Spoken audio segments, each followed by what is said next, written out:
Hello friends, welcome to our channel tax knowledge, जहां हम आपकी टैक्स रिलेटेड हर query का जवाब देते हैं। आज इस वीडियो में मैं आपको बताऊंगा सेक्शन 269 एसटी से रिलेटेड जो बड़ा बदलाव इनकम टैक्स डिपार्टमेंट ने लाया है। इससे पहले कि मैं आगे बढ़ूं, मैं आपसे रिक्वेस्ट करूंगा कि आप हमारे चैनल को सब्सक्राइब करें और बेल आइकन को प्रेस करें ताकि आपको हमारे वीडियोस के रेगुलर अपडेट्स मिलते रहें। दोस्तों, मैं आपसे गुजारिश करूंगा कि आप हमारे चैनल को जरूर सब्सक्राइब करें, क्योंकि आपका एक सब्सक्राइब और एक लाइक हमें और प्रोत्साहित करता है इसी तरह के और वीडियोस बनाने के लिए। तो दोस्तों, इनकम टैक्स डिपार्टमेंट ने एक नया नोटिफिकेशन जारी किया है 7/5/2021 को, जिसमें उन्होंने सेक्शन 269 एसटी में एक चेंज लाया है। लेकिन वो चेंज जो है एक लिमिटेड पीरियड के लिए भी लाया गया है। तो वो चेंज क्या है? तो दोस्तों, नोटिफिकेशन कहता है कि the central government in exercise of power conferred by clause 3 of proviso to section 269 ST of the Income Tax Act 1961 hereby specifies hospitals, dispensaries, nursing homes, COVID care center or similar other medical facilities providing COVID treatment to patients for the purpose of section 269 ST of the Income Tax Act 1961 for payment received in cash during 1/4/2021 to 31/5/2021 on obtaining the PAN or Aadhaar of the patient and the payee, and the relationship between the patient and the payee by such hospital, dispensaries, nursing home, Covid care centre और similar other medical facilities. तो दोस्तों, ये सुनने के बाद आपके मन में सबसे पहला सवाल जो आया होगा वो है कि सेक्शन 269 एसटी है क्या। तो दोस्तों, मैं आपको बताना चाहता हूं कि सेक्शन 269 एसटी जो है वो है मोड ऑफ अंडरटेकिंग ट्रांजैक्शंस। इसमें कहा गया है कि no person shall receive an amount of 2 lakh rupees or more in aggregate from a person in a day, or in respect of a single transaction, or in respect of a transaction relating to one event or occasion from a person other than by an account pay check or an account pay bank draft, or use of electronic clearing system through a bank account or through such other electronic mode as may be prescribed। तो ये section जो है ये कहता है कि कोई भी आदमी किसी दूसरे आदमी से 2 लाख रुपए से बेसी का कैश रिसीव नहीं कर सकता है, भले ही वो एक दिन में हो या एक ट्रांजैक्शन से रिलेटेड हो या कोई ऐसे एक इवेंट से रिलेटेड हो। उसको जो अमाउंट रिसीव करना होगा 2 लाख या उससे बेसी का, वो बैंकिंग चैनल के थ्रू होना चाहिए। इसमें कुछ एक्सेप्शन दिए गए हैं। वो है कि provided the provision of this section shall not apply to any receipt by government or any banking company, post office, savings bank or cooperative bank transactions of the nature referred to in section 269 SS। इसका मतलब है कि अगर कोई government department अगर ये cash receive करता है, या कोई बैंकिंग कंपनी, या कोई post office savings bank account, या कोई कोऑपरेटिव बैंक, या सेक्शन 269 एसएस में जो ट्रांजैक्शंस रेफर्ड है अगर उस नेचर का है, तो ये जो सेक्शन है ये उसके ऊपर अप्लाई नहीं करेगा। यानी ये जो एंटिटीज हैं ये 2 लाख से बेसी भी कैश रिसीव कर सकती हैं। इसके अलावा such other person or class of person or receipt which the central government may by notification in the official gazette specify। यानी कि अगर गवर्नमेंट एक नोटिफिकेशन ला के इस चीज को स्पेसिफाई कर देगी और कौन कौन से पर्सन है जिसको इसके परव्यू से आउट कर दिया गया है, तो वो भी गवर्नमेंट के पास अथॉरिटी है उसको करने का। तो लेकिन अगर अपने इसको फॉलो नहीं करें तो क्या होगा? तो मैं आपको बता दूं कि सेक्शन 271 डी ए बोलता है कि if a person receives any sum in contravention to the provisions of section 269 ST, यानी कि अगर आप सेक्शन 269 एसटी का वायलेशन करते हैं और 2 लाख या उससे बेसी का कैश रिसीव करते हैं, he shall be liable to pay by way of penalty a sum equal to the amount of such receipt। तो दोस्तों, एकदम गौर से सुनिएगा कि a sum equal to the amount of such receipt, यानी कि अगर आप इस सेक्शन का वायलेशन करते हैं तो आपने जितने अमाउंट का वायलेशन किया है एग्जैक्टली उतने अमाउंट की ही पेनल्टी आप पर इम्पोज हो जाएगी। तो आप समझ ही सकते हैं कि ये कितना डेंजरस सेक्शन है। Provided that no penalty shall be imposable if such person proves that there was a good and sufficient reason for the contravention।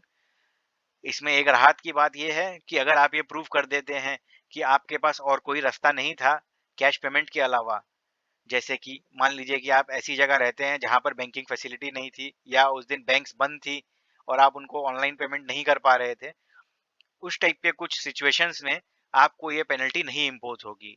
इसके अलावा any penalty imposable under sub section 1 shall be impose by the joint commissioner, यानी कि ये जो penalty है ये normal ITO आपके ऊपर नहीं लगा सकता है, वो कोई जॉइंट कमिश्नर लेवल का ऑफिसर है वही ये पेनल्टी इम्पोज कर सकता है।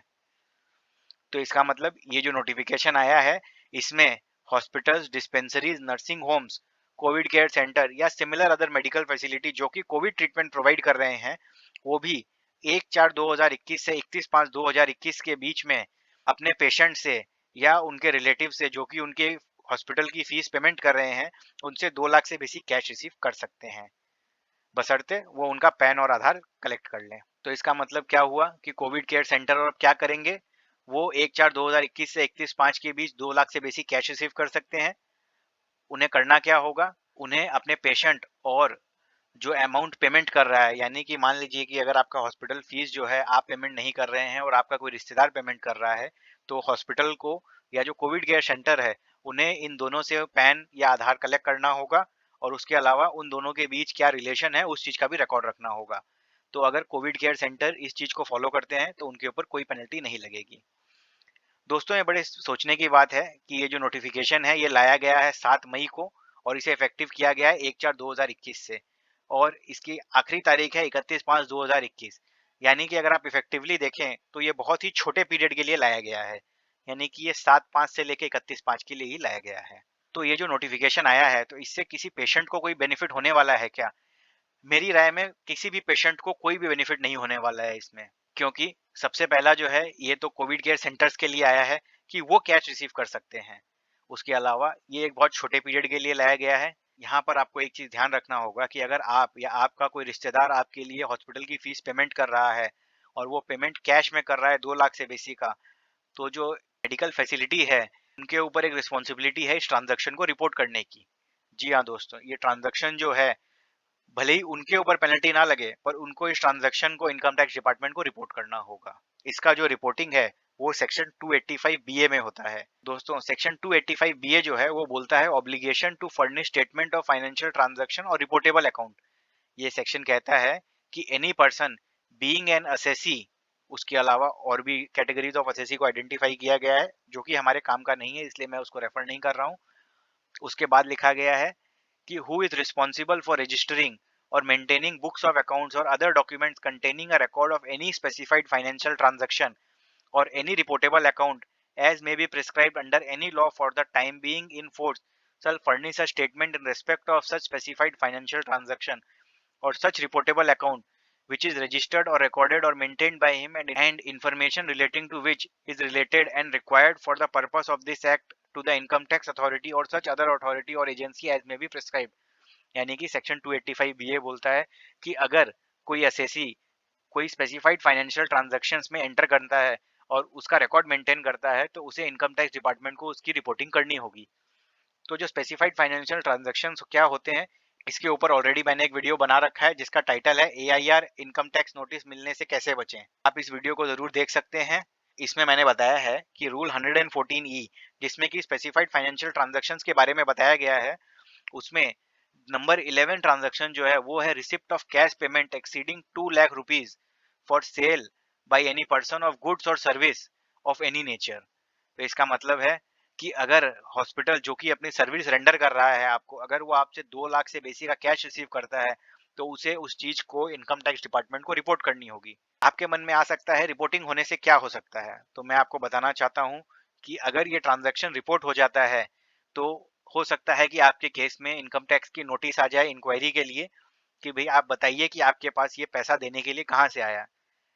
ध्यान रखना पड़ेगा आपको कि अगर आप इसका कोई प्रॉपर एक्सप्लेनेशन नहीं दे पाएंगे तो ये सेक्शन 68 में एडिशन भी हो सकता है और सेक्शन 68 में जो एडिशन होता है उसके ऊपर जो टैक्स लगता है वो 60% रेट का लगता है। तो दोस्तों, आप समझ ही सकते हैं कि ये कितना डेंजरस है। आप चाह कर भी अपने ट्रीटमेंट के लिए कैश पेमेंट नहीं कर सकते हैं। ऐसा बहुत बार होता है कि हमारे पास घर में कैश तो अवेलेबल है पर बैंक में बैलेंस नहीं होता है।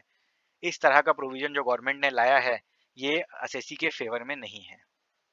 तो आई होप ये वीडियो आपको बहुत पसंद आया होगा। इसी तरह के और वीडियोस के लिए आप हमारे चैनल को सब्सक्राइब कर सकते हैं।